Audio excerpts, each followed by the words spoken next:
So, Orange is the New Black has been one of those breakout shows from Netflix, which itself took this format of online streaming to the top. Okay, so they all first started as a platform for others to gather their things. They could get rights from other producers of content, video content for us to watch.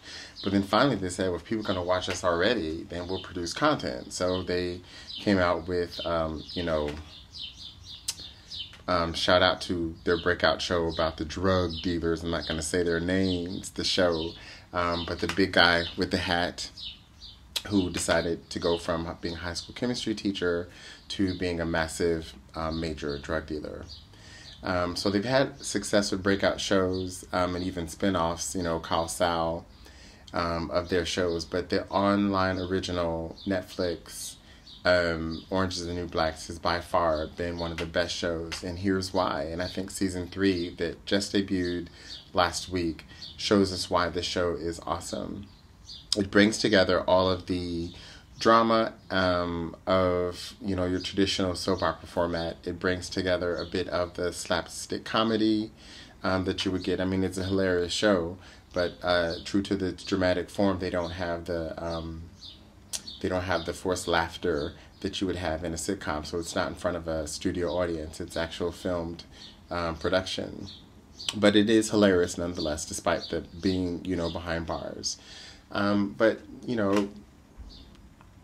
challenging a lot of what we see on television today, it certainly shows a cast of women, and it shows a cast of mixed race, mixed gender, mixed sexuality, mixed class, mixed religion, mixed political orientations, everything. So it's a diverse cast of people, and it's one of those shows that doesn't just focus on its main character, the woman who gives her name to being the creative director of the show, Piper, and the main character, but it shows the cast. And it's what people have always lauded about the whole show, is that it shows the full range of people around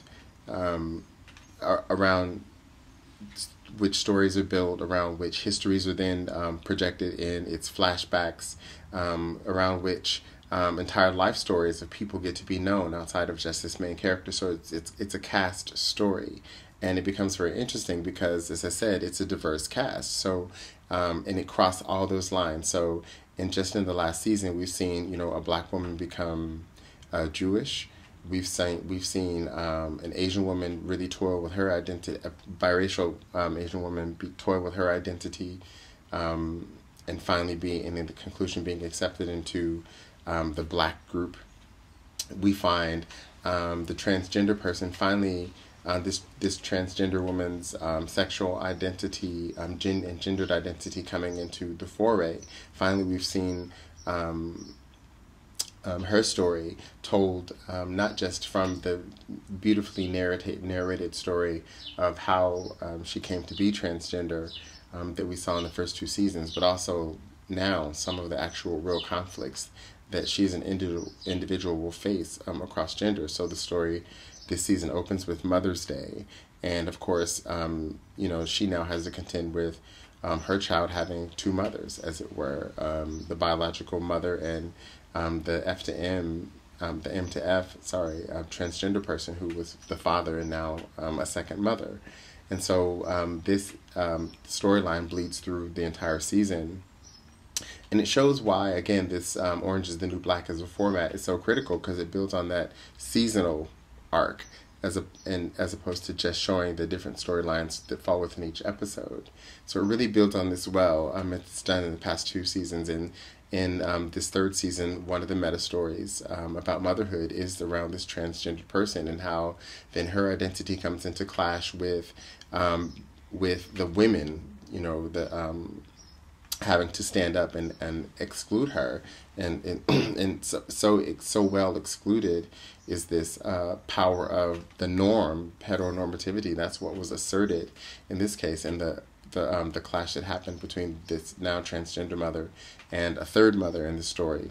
I won't get into that, but it meant that that the heteronormative women could line up and stand up to the point of they, just by their social behavior, just by, I mean, even as prisoners, they were so, in a sense, disempowered, but even they could so stand up and affirm what it meant to be a heteronormative woman, that a heteronormative gendered person, that they could even get the transgendered person sent to solitary confinement, because everyone stood in line, from the head of the now privatized prison company that owns and now operates this place, which is the second one of the other meta narratives that runs through the season, is integrating this private public space that is the prisons.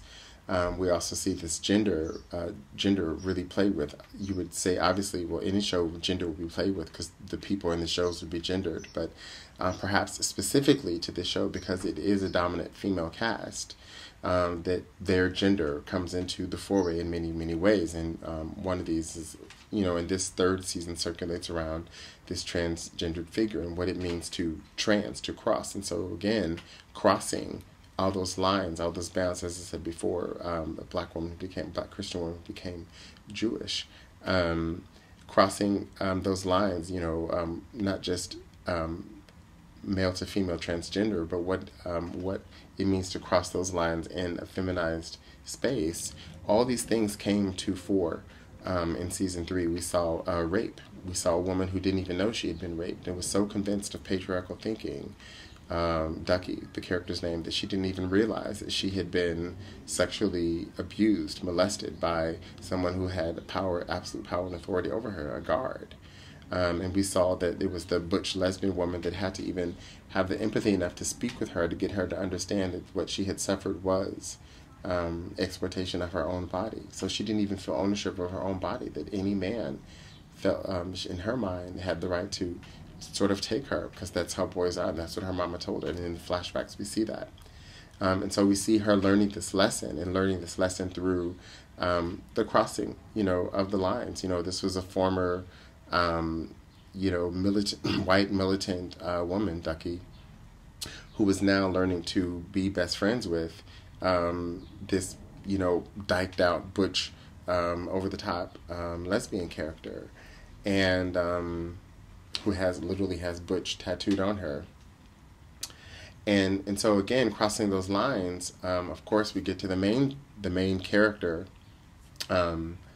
Piper, who's we see her character slowly. I mean, the whole gist of the interesting part of the story is that she's an upper middle class person, and she's gone to prison, and she's surrounded by mostly poor people. And so we also see her decline, not decline per se, some people might say, but learn different class values. And so, of course, the sub-narrative to the third season of this is that she becomes a gangster. Like, she becomes a major gangster. Literally tattooed, trust no bitch. She gets tattooed on her arm by her bitch, whom she betrays. It's wild. It's a wild, wild show. You've got to see it. What's interesting is that it just because it's an all-female cast, we get to see gender in a different way. But as I said earlier, all shows are inherently about gender because they're gendered people.